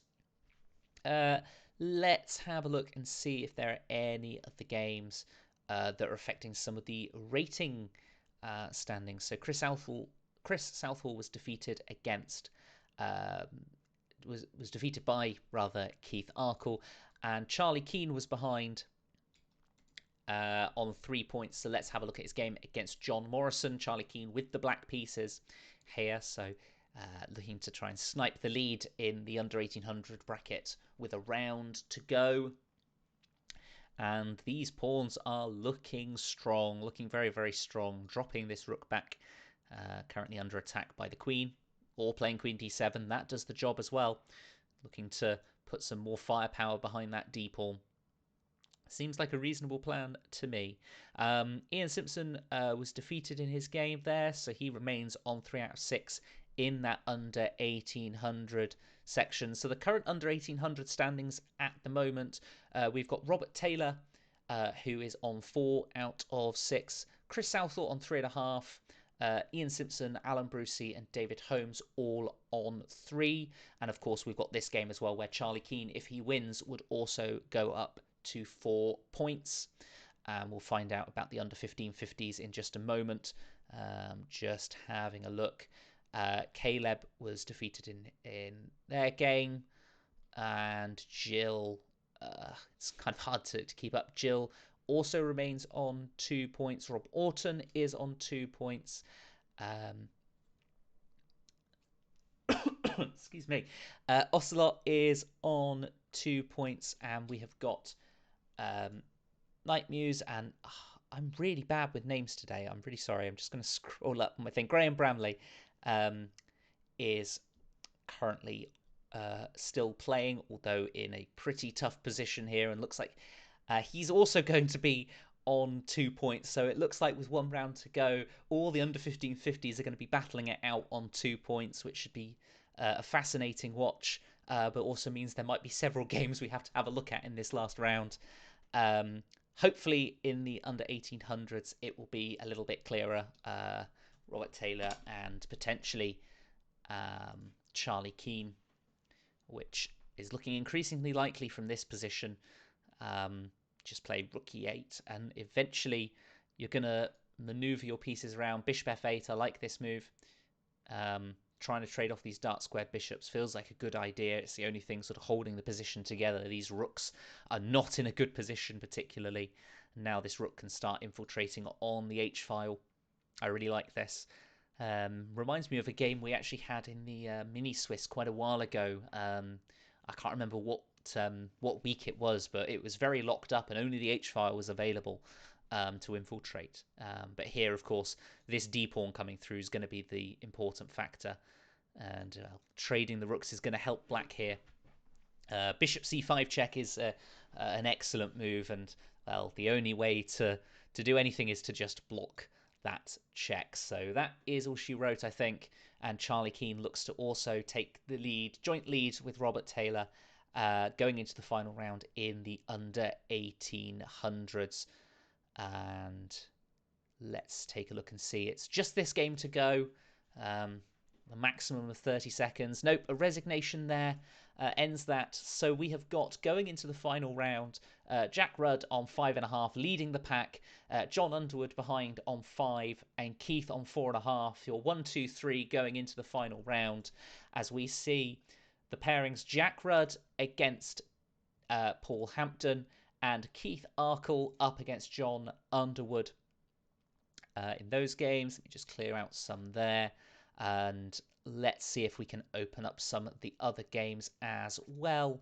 So we have got Walter Braun up against Robert Taylor, so a battle there at the top, and also at the top of a rating band as well. Charlie Keane, another top of the rating band, is up against Jos Haynes. That's going to be a tough game. And then Martin Quinn is up against Chris Southall. Chris Southall only half a point behind going into the under 1800s. And so we've got Robert Taylor and Charlie Keane on 4. And we've got Chris Southall on 3.5. So we'll keep an eye on those for the under 1800s. All three have got very tough opponents going into this game. So be interesting to see if anyone can catch them up. In the under 1550s, we've just got almost everybody on 2 points. So I'm not going to keep up with that one. I'm afraid we may be able to come back and have a look at some of the crucial games later on. But it would only be right for me to have a look at the top board to decide who's going to win the £50 for their chosen £50 donation for their chosen charity. Just a quick reminder that we have got a £50 first prize to a charity of their choice. For first prize, you can see above me here, £30 for second and £20 for third, with 2 rating prizes of £20 as well. These have been very kindly donated by Tim Paulden, who has set up the online club and is president of the DCCA.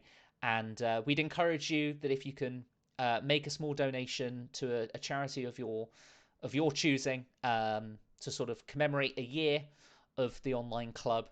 And if you've enjoyed this evening and what we've done over the last year, please do that and then let us know that you've done that, and we can keep an eye of all the donations that have come in, that we've made. I've not really said many of the stats that we've had. I had lined up. It's just been a bit chaotic. We'll put these out in the email as well. But Tim and I spent a good 10 minutes working these all out earlier today, so it's worth going through. We have had 4,500 games of chess played, which is just ridiculous. We started out a year ago with Don Mackle and Jos Haynes winning the first tournament, which had 34 players in it. And a year on, we've still got 27 players, some from then, some new. A fantastic outcome there. 135 tournaments, as I said. This is the 136th. We've had 2 individual rapid plays, 3 Grand Prix, a mini Swiss with another mini Swiss coming up. It has been a manic year of online chess, and I'm sure we'd all rather it have been over the board, but in the absence of that, the online club has provided, I'm sure, some great enjoyment throughout the year. Having a look at this game between Jack and Paul, of course, if Jack wins this game, he will win the tournament outright. If I just get the standings up so we can see that. Paul on 4 out of 6, so not able to catch um, Jack in this game. But of course, Jack has played everyone else around him, so has to play Paul.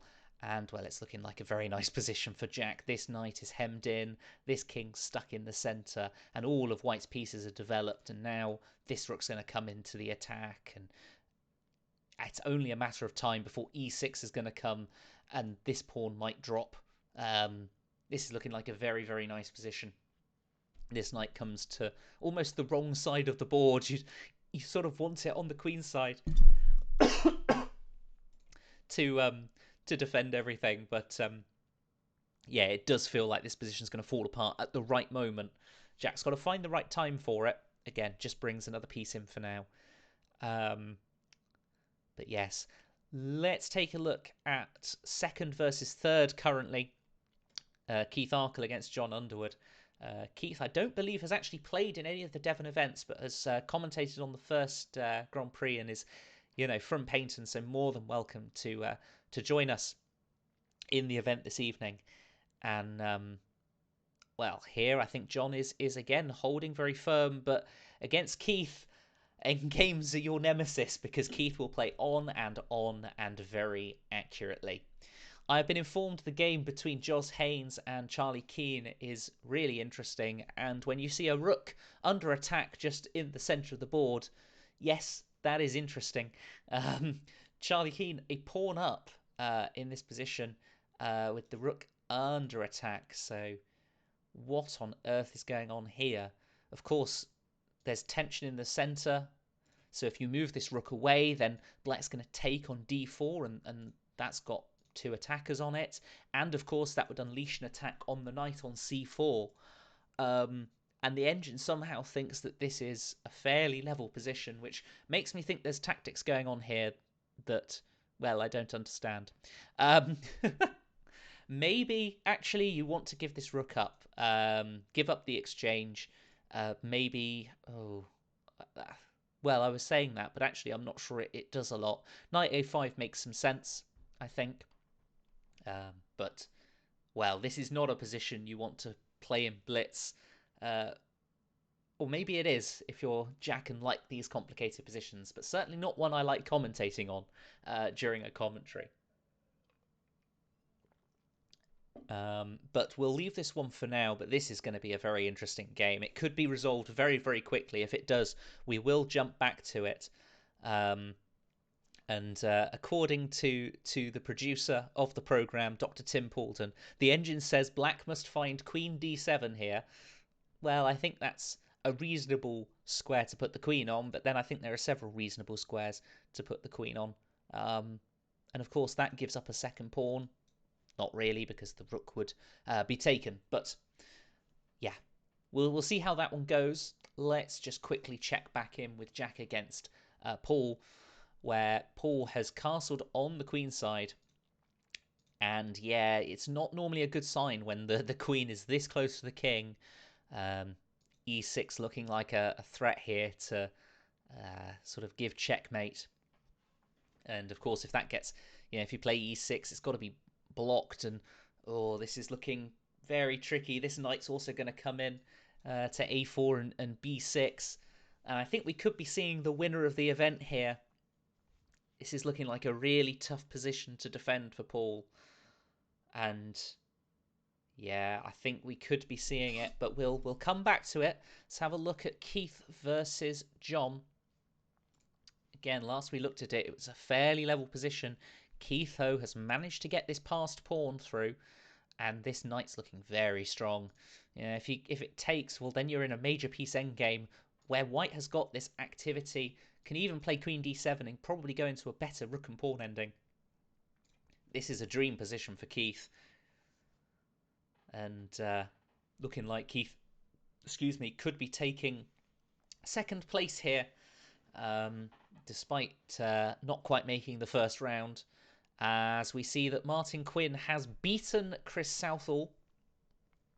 So Chris Southall was half a point behind in the rating bands. He unfortunately won't be winning the under 1800s, so that's now between Robert Taylor and Charlie Keane, and any of the players on 3 points that could catch them up if both falter.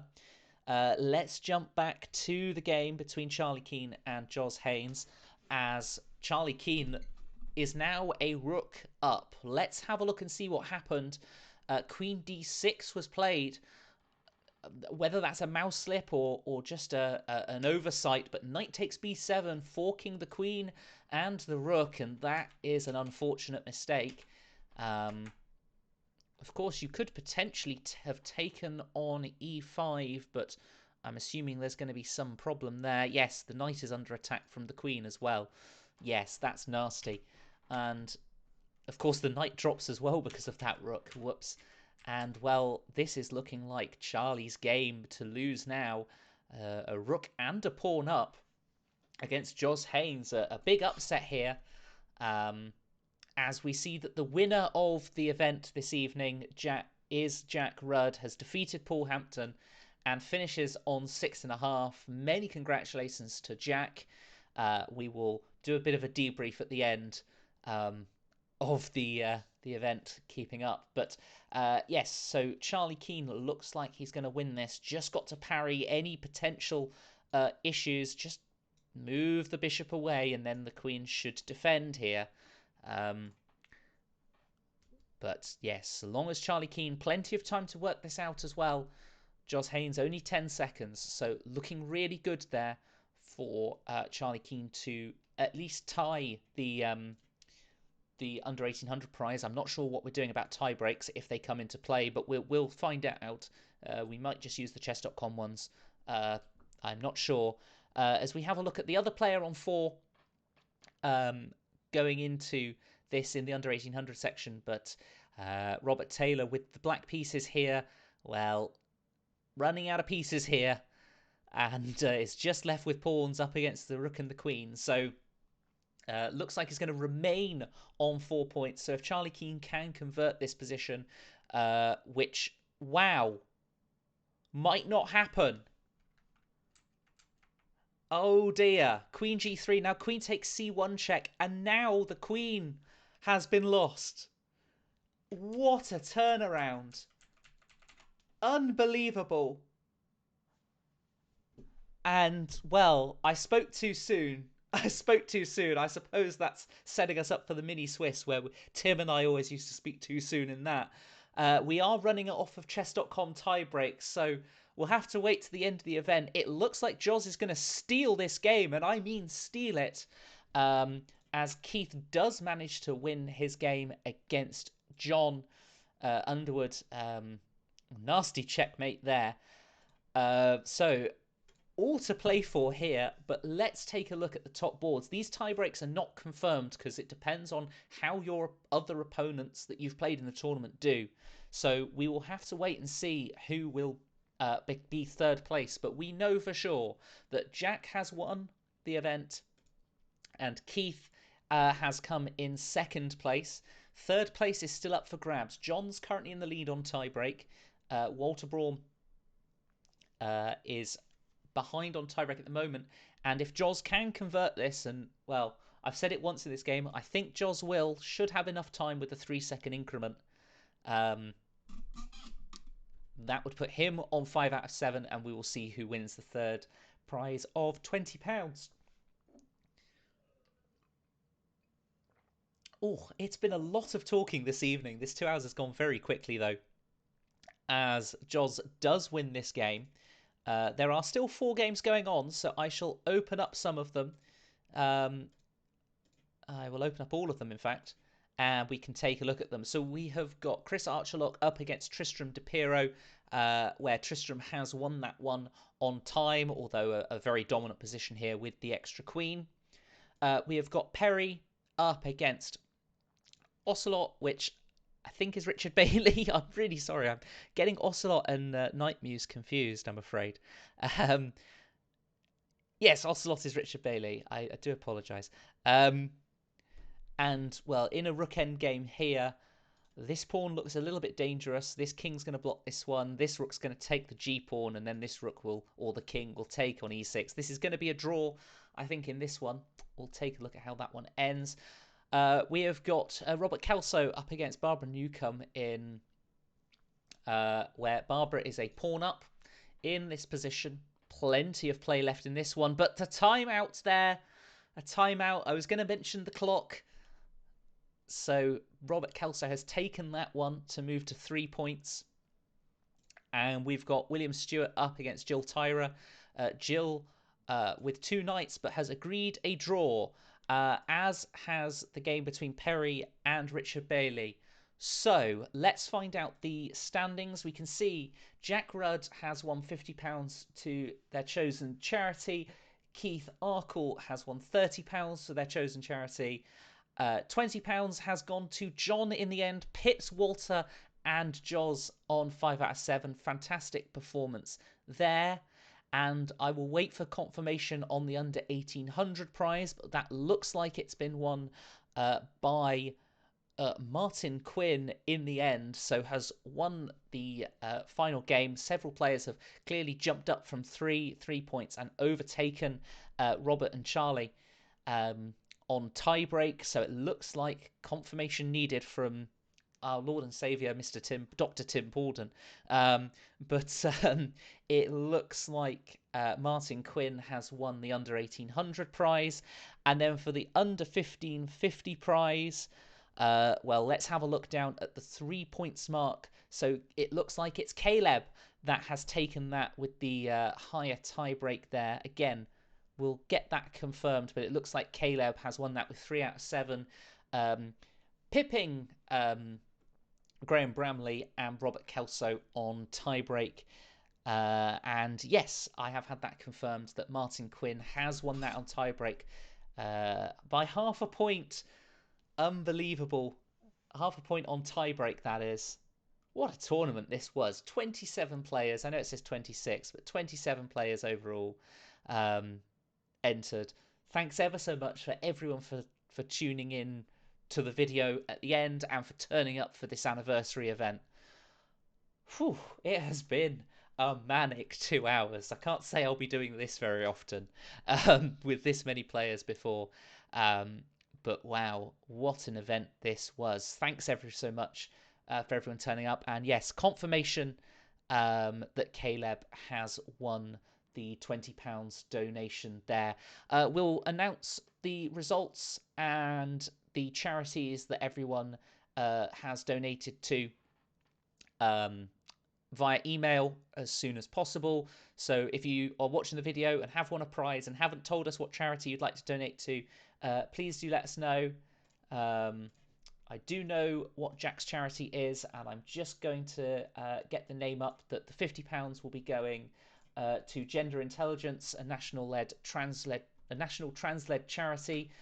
So many congratulations to Jack for that donation. Once again, I've said this a couple of times. I don't want to sound like Comic Relief, where they keep mentioning all the time. But if you would like to donate to sort of celebrate this event, please do let us know if you do that, so we can add that all up at the end, and again announce that in the email. And that's it for tonight. I think I need to lie down. I hope you enjoyed the video back. I know most players have obviously been playing during the event. 7 rounds of Blitz is tiring enough than having to tune into my voice throughout it. But do join us next Wednesday, 7:30 British Summer Time, because the clocks go forwards this weekend. Please join us next Wednesday when we will be starting the Mini Swiss. I think we're calling it the Spring Mini Swiss. We have got 18 players, all under 1800, turning up for that.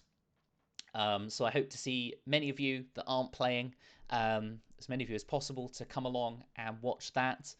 And yeah, I will wait for my producer to let me know, my producer being Tim, of course, let me know if I've missed anything.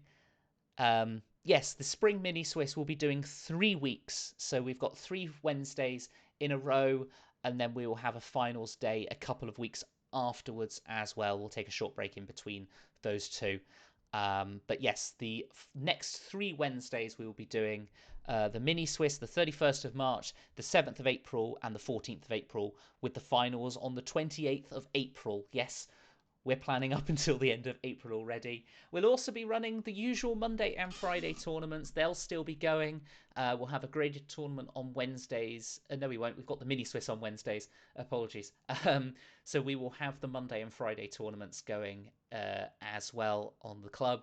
But thanks for a really enjoyable year. Thanks for tuning into the video or turning up to the stream at the end. Thanks for coming along.